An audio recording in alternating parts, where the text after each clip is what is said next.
हे भाई लोग, तो पवन सिंह का नया वाला सॉन्ग तो धमाल मचा ही रहा था भाई। लेकिन यार वो कहते हैं ना कि पुराना गाना को जो ट्रेंडिंग में ला दे उसे ही पावर स्टार कहते हैं भाई।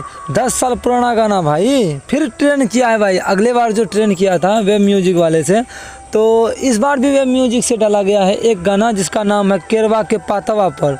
वो लिरिक्स वीडियो डाला गया है भाई। वो भी जो है ना ट्रेंडिंग में घुस गया भाई। अभी जब मैं वीडियो शूट कर रहा हूँ अभी 11 नंबर पे ट्रेंड कर रहा है। हो सकता है कि रात भर बीतते बीतते यानी कि कल सुबह कि किरण खुलते खुलते मुझे लगता है 1 नंबर पे चले जाएगा। आप लोग यदि थोड़ा मेहनत करोगे तब भाई। देखो भाई, आदमी बोलता है कि यहीं से पावर शुरू होता है और यहीं पे ख़त्म, तो अब बहुत आदमियों को मिर्ची लग जाता है। तो भाई ये बताओ, ये पावर नहीं है तो क्या है भाई? बताओ, किसी का गाना 5 साल पुराना गाना फिर से री अपलोड कर दिया गया भाई, वो ट्रेंडिंग में घुस गया और किसी का नया गाना भी ट्रेंडिंग में नहीं जाता भाई। ये पवन सिंह एक बार नहीं भाई 100 बार कर चुके हैं, ठीक है। इसीलिए उसका नाम पावर स्टार पड़ा है। मिलते हैं अगले वीडियो में, तब तक के लिए लव यू गाइस।